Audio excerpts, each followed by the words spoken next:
sincerity and honesty. And I would want to take it that those three words have the definitions that they have in English, for honesty being what it is, sincerity being what it is, patriotism being what it is. Now, if you look at the number of court cases we have and you juxtapose them with those three words, chances are there's a problem somewhere. Do we throw everybody away? No. Is everybody bad? No. Is patriotism a wrong, far-fetched ideal? No. Is sincerity an impossibility? No. Is honesty a hard thing to attain? No. So how do we marry the two? How do we bring them together until they kiss each other? It's the process of transformation with a methodology that lets the people who are yet to be honest, yet to be sincere, yet to be patriotic, see the benefits of patriotism versus lack of patriotism, the benefits of sincerity as opposed to insincerity, the benefits of honesty to dishonesty, and the cumulative joy for everybody, the win-win situation. It goes back to wiring. And I'm sure that from when those things were written there to now, I am pretty confident that at least we can say maybe one person has caught it. Two people have caught it. I'm sure it's more than one, it's more than two. Some people already had their sense of sincerity, patriotism, and honesty before that was written.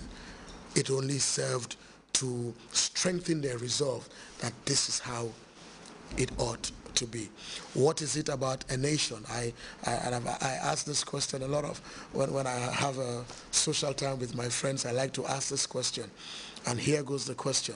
If you were in the restroom in a public place, let's say an airport, and you were using the restroom, the toilet, and there was a brown bag somewhere, and out of curiosity you opened it and there was $20,000 there, would you take that brown bag and give it to the airport police, give it to the security, or would you keep it? What if it was a diamond? And obviously when you ask a question like that, you open up a discussion, because I have heard people who say, yes, on my word, I will take it because it's not my money. And maybe the person who forgot it there is looking for it. And then there's people who have also said, I will not take it because when you take it to that airport security, you won't see it again. Or when it comes up, the amount will be shorter than 20,000. Both answers are based on wirings. Somebody has either had that experience, or somebody is just too suspicious of people in authority, security services, and people who you expect to do right who do not do right. And it's the same. And so, yet that reality also happens in other nations. I said a couple of weeks ago, if we remember, and again I say this not with any lack of respect, but when there was the hurricane and the tsunami, the thing that happened in Haiti, it was so bad that the whole world almost came to the assistance of Haiti. The tarmac and the runway on Haiti was full of planes, and there was all kinds of things on the tarmac to help Haiti. Yet the people there were looting. They were also looting in the midst of a national tragedy. Almost a year and a half ago, a similar thing happened in Japan. Terrible. Cars, ships, houses, people were swept away like pieces of paper. Yet nobody policed the Japanese. Things were not stolen. The UN didn't have to send peacekeepers. They didn't have to do anything.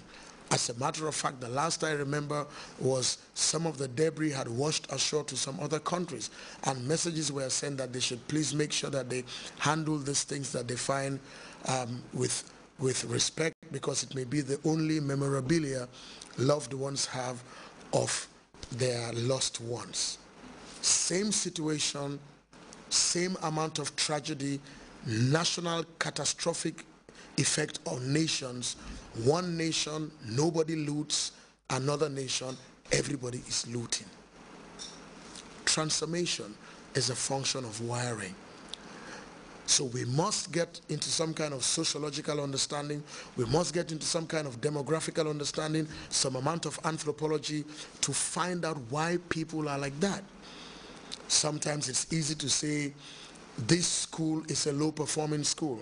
I remember when I was in primary school, we had the grading system.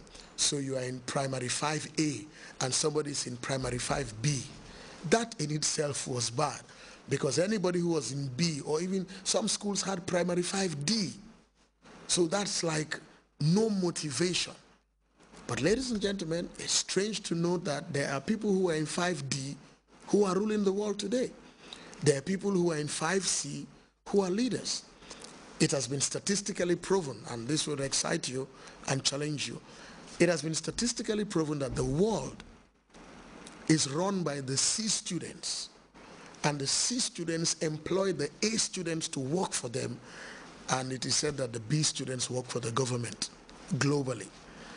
Now, before I told you this, if I asked you, are you an A, B, or C student, most people will put their hand up, I'm an A student.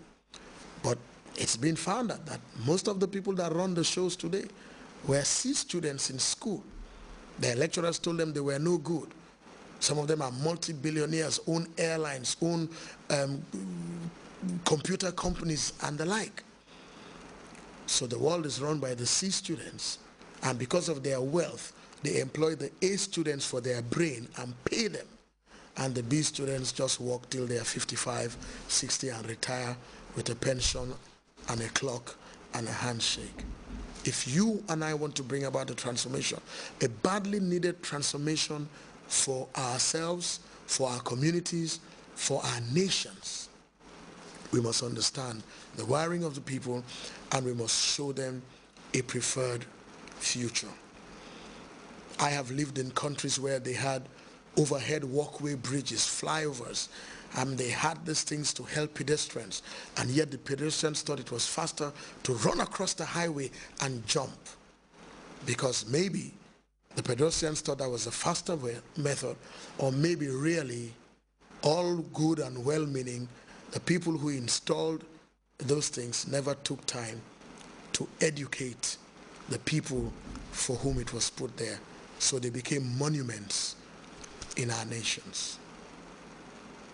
Transformation is a desire we all want. I want to be transformed, because there's always a higher challenge, there's always a better way, there's always a more efficient way, there's always a more excellent and more appreciative way of doing things, of having things, of carrying yourself, your appearance, your gait and all that.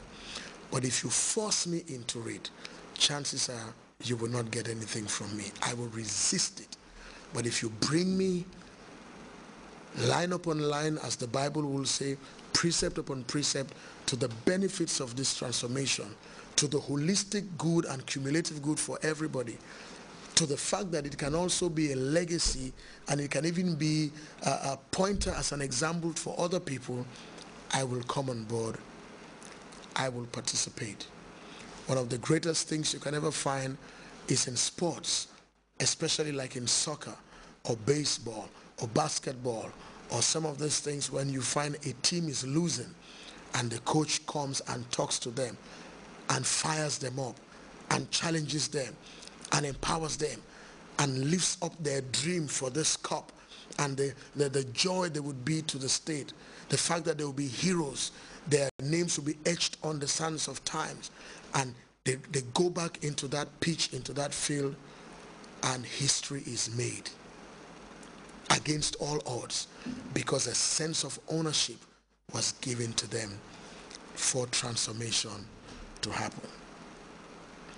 How do we go about in a step-by-step way doing this transformation? I'll start on this and I'll finish next week. Number one, truth is that you are not going to bring any transformation in my life if you are not passionate about what you are telling me. If you come and tell me you are a dull boy, you don't pass your exams, you're a bad worker, you don't do anything, you spend all your time on the internet, you are looking at MySpace, what you will fail, nothing will come out of you, you are a blockhead, I'll just say amen and just live like that and tell you, well, I'm like that, leave me like that. You that's great, you that's fantastic, go do your thing. But if I remain like that, I will affect your life. But if you come with passion,